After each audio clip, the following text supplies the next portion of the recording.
Well, welcome to our Thursday afternoon Bible session.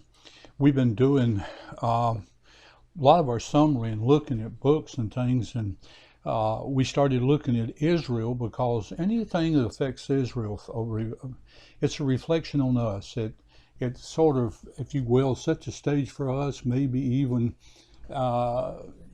shows us a picture of what's going to come in the future. So Israel is a place we need to watch, especially Jerusalem and Israel.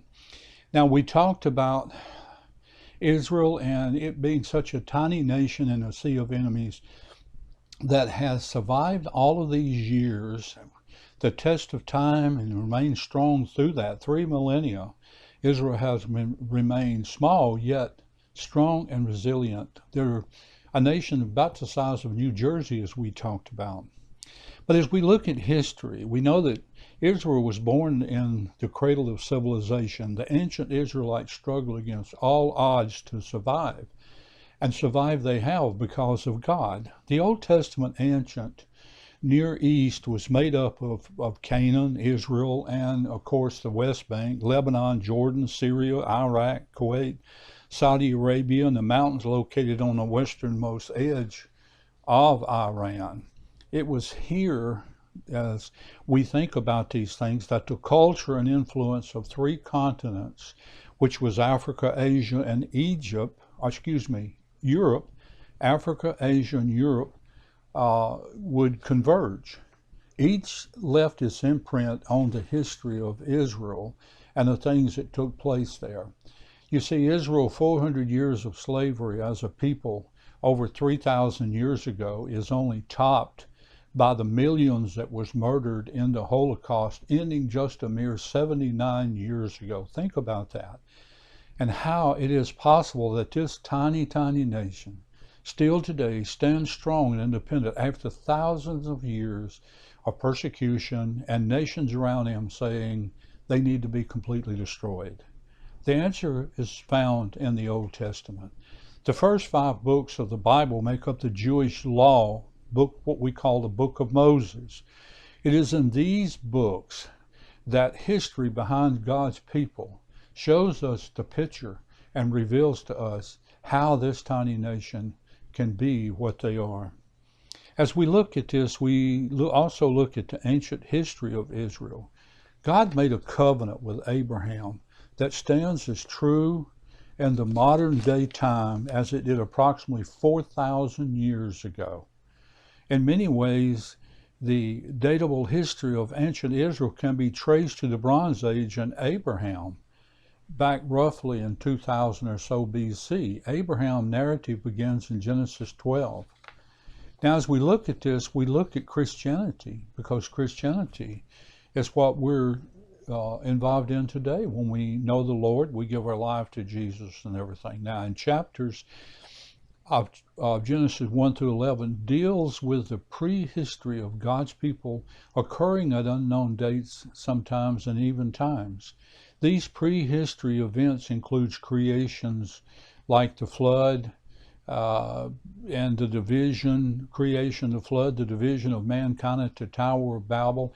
Now, our records give us a lot of history. Yes, we can get into roughly the BCs and some time frame there, but some of these exactly putting a date, time, month, year, day, it would be hard to do. Now, in each of these epochs of history, God has faithfully delivered his people. His hand has been on his kingdom of priests since Adam. He spared Noah, you remember, and cut a covenant with Abraham, called out Moses, lifted up King David, and delivered his righteous ones to humanity.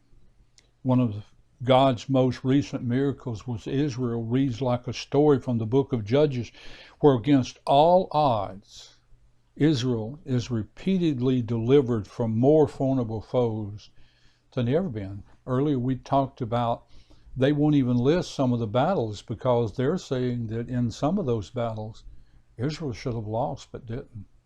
I think like the 6-Day War surprised people. I don't think anybody would have ever said Israel would defeat Egypt in 6 days, but they did. In 1948, for the first time, 586 BC, a Jewish state was created under Jewish sovereignty. The history is the infant nation with no national army to speak of fought and won a war for independence against 5 powerful Arab nations. God once again brought his people together into the promised land by delivering them from imminent doom, which they should have experienced. On the ancient banks of the river Shebar, the voice of Ezekiel can be heard saying, "My people, I will bring you into the land." A view from Mount of Olives, the Golden Dome on the Temple Mount, the history of Israel as a nation had begun on this particular site. The Islamic Golden Dome of rock rises above the eastern wall of the Jewish Temple Mount in Jerusalem. The city of Christ's crucifixion, faith, religion, and history from the world's 3 different faiths collided head-on in one of the most holy locations of earth. And as we look at these things, we can see where Matthew 5:12 says, "Rejoicing and be exceeding glad, for great is your reward in heaven, for so persecuted they the prophets which were before you." Relief and belief in John 15:16 and Zechariah 1:16 and Acts 2:20. All of these. Acts 2:20 says the sun will be turned to darkness and moon blood before the coming of the great glorious day of the Lord. Zechariah 1:16 says, "I am returning to Jerusalem with mercy, my house shall be built in it, saying the Lord of hosts." And then, of course, religions and belief. John 15:8 says, "If the world hates you, you know that it hated me before it hated you." All of these scriptures are telling us what God is telling us that's going to come in front of us. And we will face different things in the future. Things that Israel, lives with every day. Think about this. Think about every day the Israelites get up. They face rockets and bombs. They face a world around them that wants nothing more than to destroy them if they can. Completely and totally. Total annihilation is what some have said. That means that everything in Israel has to die. And then when you see this little bitty tiny spot in the middle of this ocean of all of these neighbors, and they all in the past have been enemies of Israel. Today, our president is trying to change some of that, and prayerfully he can. It's just been a spiritual war since the beginning. It still is and will continue to be.